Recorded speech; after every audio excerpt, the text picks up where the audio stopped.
सनातन धर्म में हजारों साल पहले इसका जिक्र किया गया और अब विज्ञान भी उसको मानने लगा है। हिंदू पुराणों में जिस बात का जिक्र आता है तो नासा ने उस बात का पता भी लगा लिया है और नासा के खगोलविदों के ओर से यूनिवर्स के एक कोने में पानी के विशाल भंडार का पता लगा है जो पृथ्वी से 12 अरब प्रकाश वर्ष दूर है और ये एक क्वासर और उसके ब्लैक होल के चारों ओर घूम रहा है। विष्णु पुराण में उसको भगवान विष्णु का निवास स्थल बताया गया, जहां समुद्र मंथन हुआ था, जहां से सृष्टि का निर्माण हुआ था। और नासा ने ब्रह्मांड में जिस विशालकाय पानी के स्रोत का पता लगाया जो पृथ्वी से 12 बिलियन प्रकाश वर्ष दूर एक क्वासर के चारों ओर स्थित है, तो ये विशाल दूरी इस बात का संकेत देती है कि आज जो हम प्रकाश देख रहे हैं वो ब्रह्मांड के जन्म के बाद यात्रा पर निकल पड़ा था।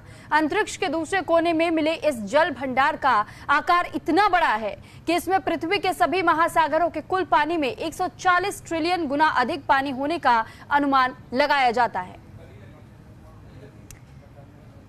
और इस वक्त हमारे साथ इस पर ज्यादा जानकारी और चर्चा के साथ में जुड़ चुकी है आचार्य नेहा श्री जी। बहुत स्वागत है आपका आचार्य नेहा श्री जी। आप जिस तरह हमने इसे नाम दिया भवसागर, भवसागर का अर्थ यही निकलता है कि किस तरह इस वक्त सागर का जिक्र तो बार बार आ रहा है, सागर की गहराई को मापा नहीं जा सकता, लेकिन हिंदू धर्म में सनातन धर्म की मान्यताओं के अनुसार नेहा जी ये भी कहा जाता है कि भगवान विष्णु का खुद वो स्थान है क्षीर सागर जिसे कहा जाता है और इसी वजह से इस भव सागर की जहां पर खोज हुई है इसको लेकर भी ये दावा किया जा रहा है कि ये उन्हीं का लोक है। और तब से लेकर अब तक हम किस तरीके से इस प्रकाश पर्व के तहत में हम यात्रा पर निकले और वो यात्रा अभी और लंबी होती चली जा रही है, इसको आप कैसे हमारे दर्शकों तक जानकारी साझा करेंगी? जी देखिए, जैसे कि दो मत हैं, मत तो वैसे एक ही है, लेकिन अब चूंकि आपने कहा कि विज्ञान के थ्रू सबसे पहले बात करेंगे ऋग्वेद की। तो ऋग्वेद में कहा गया कि कॉस्मोस के क्रिएशन के पहले वाटर का एग्जिस्टेंस था, जल सब पहले था और जल में ही सारा ब्रह्मांड था, ये कहा गया। अब उसमें कहा गया कि अपा सूक्तम है उसमें, जिसमें कहते हैं कि water you are the source of our lives and O water may the auspicious divinity which is wished for the present in you when we drink water. तो पानी क्या है ये हमारे वेदों में दिया है।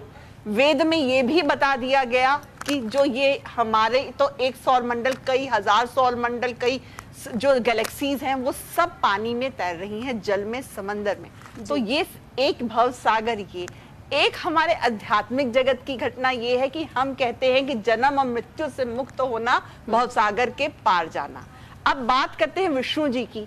विष्णु लोक शिवलोक के ऊपर ऐसा हमारे उनमें लिखा गया है।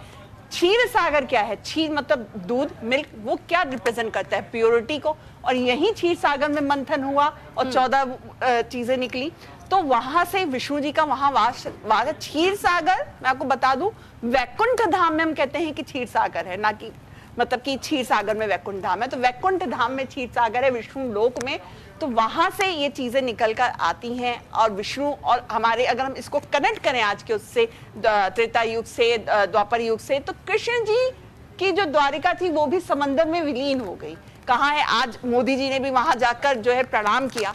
तो जल की इतनी घटनाएं हैं, इतना महत्व है और इसके साक्ष्य आज विज्ञान ने खोजा है, उनको नतमस्तक है, पर हमारे ऋषि मुनियों ने तो उसको वेदों में लिख दिया था।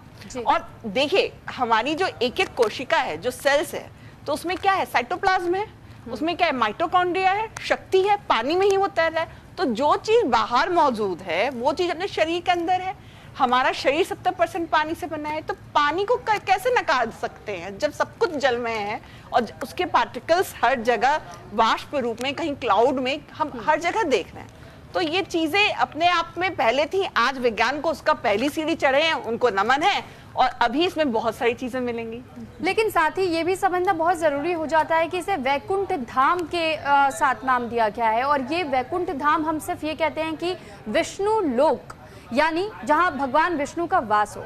और खासतौर पर एक और बात कही जाती है कि अगर कोई भी भगवान विष्णु का आप अगर पूजा अर्चना करते हैं, उन्हें मानते हैं, बहुत ज्यादा उनमें विश्वास रखते हैं, तो फिर ऐसे में जिस वक्त इंसान की मृत्यु होती है और उस मृत्यु के बाद से वो भगवान विष्णु के उसी लोक में जाता है जो कि सबसे ज्यादा प्रिय होते हैं जो भक्त भगवान विष्णु के। इसमें कितनी सत्यता मानती हैं?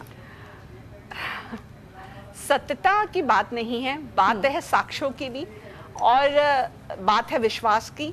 ऐसा मैं नहीं कह रही या किसी के कहने पे नहीं, ये चीजें हमारे ऋषि मुनि ने अनुभव की, हमारे देश के संत महात्माओं ने अनुभव की, कई पुस्तकों में लिखी। लेकिन आपके गरुड़ पुराण में इसका पूरा जिक्र है कि कर्मों के अनुसार आप जो है गति पाते हैं, तो वैतरणी नदी को पार करना पड़ता है। वो नदी कहा जाता है कि उस नदी में भिन्न भिन्न प्रकार के जीव जंतु, डरावने, रक्त, मवाद सब भरा हुआ है। तो कहते हैं अगर आपके कर्म अच्छे हैं तो एक गाय की पूंछ पकड़ के आप उसको पार कर जाते हैं। ये एक माध्यम है बताने का, इसीलिए शायद कहा गया है कि आपकी मृत्यु के समय से पहले आप एक बार गौदान कर दें, क्योंकि गौ को भी इतना प्योर माना गया है कि आप उसको पकड़ के आप जो है वैकुंठ धाम तक जा सकते हैं। पर इतना आसान है नहीं। कर्म हर नित्य, हर पल, हर सेकंड हम कर्म कर रहे हैं। कुछ कर्म हम अपने हाथों से कर रहे हैं, कुछ विचारों से कर रहे हैं, कुछ हम जो है खाली सिर्फ एहसास से कर रहे हैं। तो कर्मों की गति के अनुसार वैतरणी नदी जब पार करते हैं, वैतरणी नदी मैं बता दूं कि जो जिक्र है पृथ्वी लोक से यमलोक के जाने के बीच में पड़ती है। और एक फिजिकल वैतरणी नदी भी है जिसे हम कहते हैं उड़ीसा में, पर उसका ऐसा कुछ साक्ष्य नहीं है कि उसके बारे में बात हो रही है वैकुंठ धाम तक पहुंचने की। तो वैतरणी नदी पार करने कहते हैं कि हमें पार हो जाए इससे। तो कहते हैं अगर आपके कर्म बहुत खराब हैं, अगर एक छोटा सा मैं कहूँ कि आजकल जैसे कि मैं क्षमा चाहती हूँ कि मैं कोई टिप्पणी वैसी नहीं, पर जो लोग नॉनवेज भी खाते हैं या मांसाहार भी ग्रहण करते हैं, तो कहते हैं कि आपने उस जीव की हत्या की है तो उस नदी में आपको डुबकी लगानी पड़ती है जो कि रक्त से भरी हुई है मवाद। और जैसे कर्म होते हैं तो उसमें उफान आते हैं। कहते हैं गंगा का वो विकराल और वैसा रूप है कि आपको मतलब वो न्याय करता है। तो यमलोक तक जाने के लिए भी आपको वो नदी पार करनी पड़ती है। और ये सारा कुछ हमारे गरुड़ पुराण में लिखा गया है, हमारे मत्स्य पुराण में भी है, ब्रह्मांड पुराण में भी है, कई पुराणों में इसका जिक्र मिलता है। तो हम तो बचपन से इन चीजों को देखते आ रहे हैं, तो हमारे लिए कोई नई बात नहीं है जी। ठीक है। और साथ ही मैं आपसे ये भी जानना चाहूंगी नेहाश्री जी, क्योंकि देखिए एक कहानी ये भी प्रचलित है कि पृथ्वी पर पहले से ही वैकुंठ धाम है, जिसे क्षीर सागर कहा गया। ये भी कहा जाता है वो स्थान भी है जहां पर सागर मंथन हुआ। लेकिन ऐसे में जब एक अलग वैकुंठ धाम का जिक्र आ जाता है और ये कहा जाता है कि नासा ने एक ऐसे लोक को ढूंढ निकाला है जहां पर सिर्फ और सिर्फ चारों तरफ पानी ही पानी है, तो फिर हम किस बात पर यकीन करें? क्योंकि फिर तो लोगों के मन में वो द्वंद्वाभास आएगा ही आएगा कि आखिर सच्चाई है क्या, वैकुंठ धाम है कहाँ, पृथ्वी पर है या फिर पृथ्वी के जो अब नासा ने जो खोज की है और भवसागर मिला है तो इसे वो वैकुंठ धाम माने?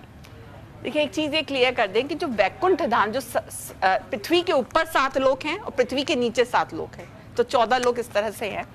तो हमारा जो वैकुंठ धाम, एक वैकुंठ धाम हम जो अपने 4 धाम कहते हैं भारतवर्ष में, उनमें जो बद्रीनाथ है उसको हम बद्रीनाथ, जगन्नाथ, द्वारिका, ये हमारे धाम हैं। और बद्रीनाथ को हम वैकुंठ धाम भी कहते हैं। तो ये इस तरह से फिजिकली इंपॉर्टेंस है। हम जिसकी बात कर रहे हैं जहां आत्मा तर के जाती है, जहां पे उसको भी जो शास्त्रों में लिखा है कि विष्णु जी की तरह ही शंख चक्र गदा से नवाजा जाता है, आप भी विष्णु जी के साथ रहते हैं। तो वहां तक जाने के लिए वो जो सब लोग ऊपर है, तो वहां उसकी बात कर रहे हैं कि वो मिला है। वो गैलेक्सी में, जैसा कि अभी बहुत देर से चर्चा चल रही थी कि कितनी मील दूर है वो, तो हम शरीर से जा सकते ही नहीं जा सकते, पर हमारी आत्मा जा सकती है, हमारा मन जा